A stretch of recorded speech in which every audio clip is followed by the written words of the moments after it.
Welcome back. In this video, we're going to go over how to set up your MyOpenMath account and some of the important features that you'll need in order to get this done. So the first thing to do is to go to myopenmath.com, and you should see a screen that looks basically like this. If you've used MyOpenMath before, then the main thing you want to do is get registered for this course in it. If you've already used MyOpenMath before, you can put in your username and password. If you forgot the information, click one of the two forgot links, that's fine. Once you've logged in, then there should be a way to add this particular course. Given that MyOpenMath is free anyways, you can always just click on register as new student. That will work too. So I'm going to do that because I think that's what most people will do. You're going to type, you've done this lots, probably, creating a sign-in for a website. So pick out a username, put whatever you want, doesn't matter. I don't even see your username, actually. You just need to know it to log in. Pick out a password. Unfortunately, they don't tell you what the requirements are until it's too late, but pick something. And now it tells you it has to be an uppercase letter, lowercase letter, and number. It doesn't give a guideline as far as length, though, which is kind of interesting. So let's try this. Now it has to be at least 8 characters. Okay.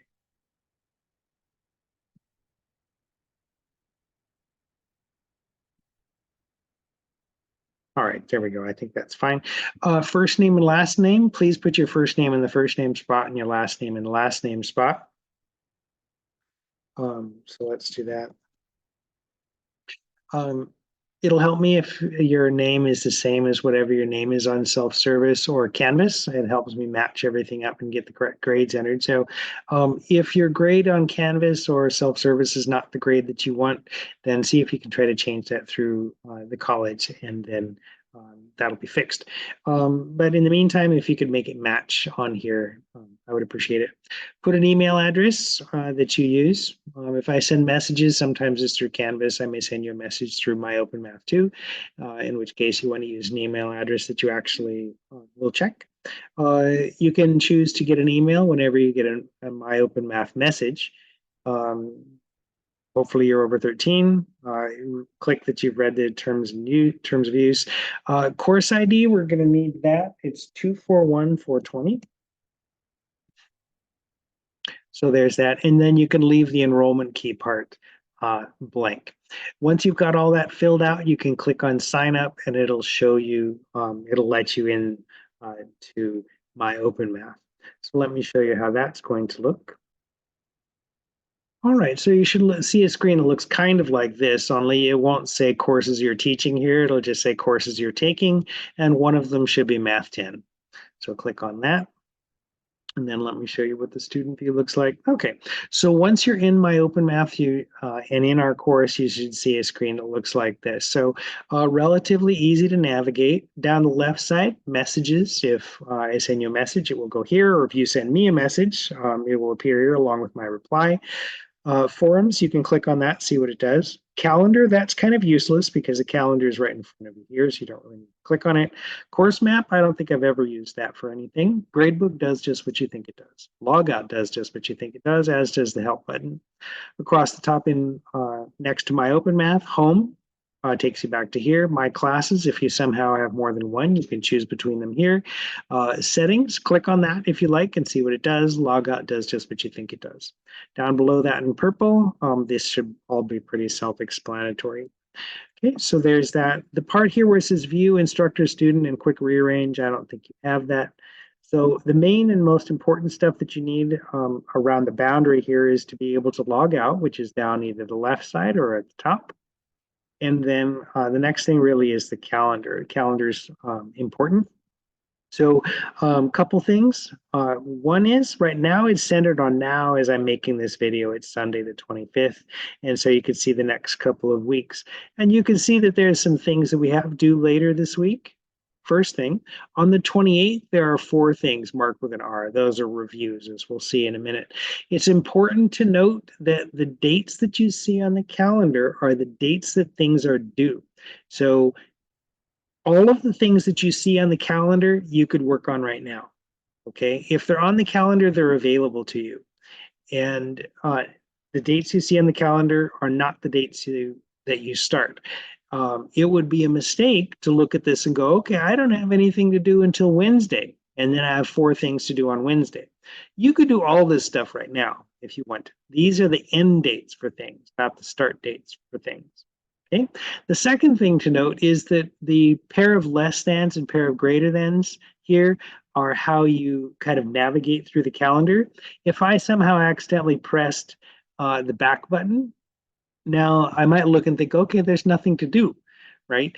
But you'll notice that I pushed back on the calendar, so now it runs from July 28th up to August 24th. And of course, there are no assignments because the semester hasn't even started yet. So be careful to make sure that you have it centered on now so that you don't accidentally miss something.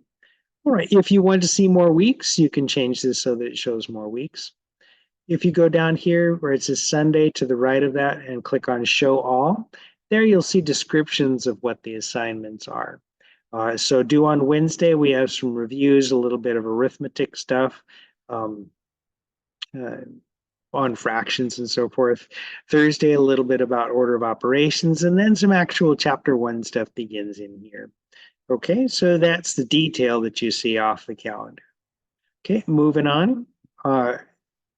Course information. This has the same sort of navigation setup that Canvas has with the little triangles. When it points to the right, that means that it's closed and it can open. If you click on it, it will spread out and open things below. So in the course information block, we've got the syllabus. That's the same as on Canvas. So if you want to see the syllabus, you don't have to go back to Canvas. The textbook right here, you can click on that. There's a link to it. There's an introduction to MyOpenMath assignment. Okay, that basically just shows you how to enter answers and navigate through the assignment part of MyOpenMath. It's important to note that that assignment's optional. It's not worth any points. So try it if you want to practice entering answers and stuff. Okay, so there's that. That's course information. Videos and additional open resources. Some external links to some things that can help you. Some math videos, other textbooks, things of that sort. Okay, then next we have prerequisite review. The review assignments come out of this kind of gray section, prerequisite review. The first is on fractions. You'll see that there's some video links, a whole bunch of those, and then a video cued assignment, and then fractions exercises. With the review assignments, here's how I would do it. I wouldn't go through and watch all these videos first because it's just going to take too long and you're going to get bored with it. What I would do on the review assignments is start with the assignment. This is kind of contrary to the regular homework part, but if it's review, like the prerequisite stuff, start with the assignment. And then if you get stuck, go back and watch one of the videos, okay? If you don't need any of the videos, that's fine. You might be able to get through all of the review stuff just by doing the assignments, because this is stuff that you're supposed to know already anyhow.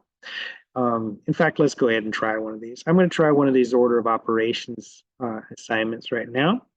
I clicked on that. Let me push start. It tells me how many points there are and when it's, let me push start on that. Okay, tells some objectives. Again, once more, a link to some videos. And then you'll see the questions down here. There's a box where you enter the answer, submit question. That's how you put the answer. Okay, let me try this one. You can do the problems in any order that you want. This is 5 times 9 squared, so order of operations stuff. We'll do the exponent part first. 9 times 9 is 81.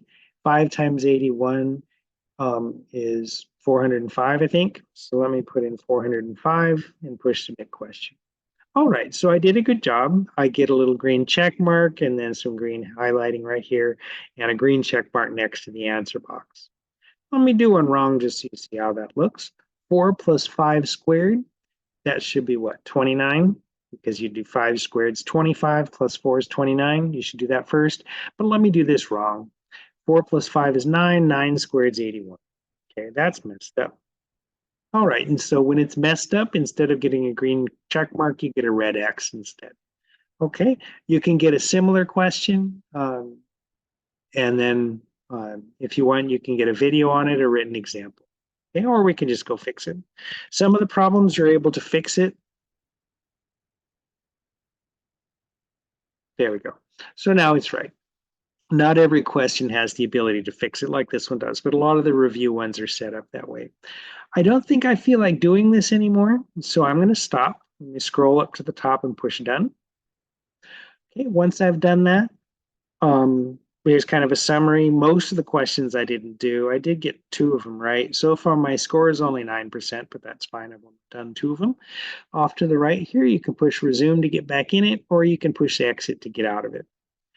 For the assignments, you can work on them little by little until they're due. You don't have to get on there and do it all at once. You can do it just like I just did here, just a couple of problems and then come back to it later. Of course, you don't want to miss due dates, but you can do it little by little. An exception though, when we get to tests, those have to be done kind of all at once. Okay. Gradebook, if I click on that, it's not going to work, but you can click on that and it'll show you what you have so far for each assignment. To enter the assignments again, you can click on the calendar to get it. You can click on show all to get into the assignment, or you can go down here into this kind of nested part. Below the prerequisite review, you'll see that chapter 1 starts. There's section 1.1. Video lessons, there's a video assignment and the actual assignment. On the syllabus, I'd mentioned that there's video assignments and regular assignments. Let me show you the difference between those. The regular assignments, like the one that we just did, order of operations, are just that. You just get a list of questions and you work through those. You can navigate through the questions using the drop-down. Let's try question 11, let's say. I don't want that one. If you don't want that particular question, you could try a different question from the drop-down or use the less than and greater than to navigate through different questions. These are all longer than I feel like doing. So let me skip that, push down. I'll come back to it later. Okay, so instead, let me see a video assignment. What's the deal with a video assignment? A video assignment is well, there's some instructions. There's usually much fewer questions. There's only 4 in this case. And the way that this works is you watch the video first. In this case, there's a couple of videos. And then once you do that, then you answer the question. Like I said, you don't make videos. You watch videos and then answer questions. That's how that goes. All right, let's see if there's anything else to say about this. Okay, that's pretty much it. We've seen the whole thing. The textbook, let me show you that. That's under course information, full textbook. There was also a link to the textbook on Canvas. You can get that. The textbook you can view like a online version or a PDF version. I think the PDF is easier to read, but a lot of people like the online. Okay, once you're in the textbook, navigation, you can use the X here to close the table of contents if it takes up too much room. This has the same navigation as Canvas and MyOpenMath, so the bit with the triangles. Closed, open. There's chapter 1, section 1.2, that's on domain and range. That's too crowded for me, so let me click on the X to close that up. And so then you can read that. So that's how that looks in the online version. Let me see how it looks as a PDF. I like PDFs. I think they're easier to work with, but whatever works for you. Okay, the upside to the PDF is that you can view it offline. If you could just save it to your device, you can read it that way.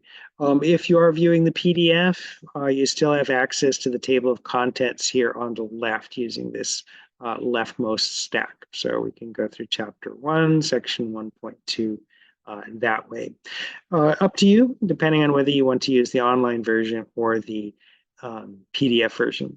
Important to note that you can have the PDF or the textbook and MyOpenMath open all at the same time if you like.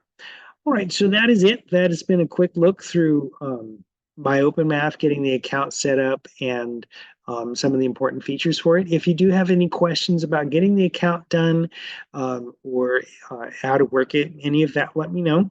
Again, our first things are due here on the 28th, so make sure to get into that and get started pretty soon. Let me know if you have any questions, and have a great day.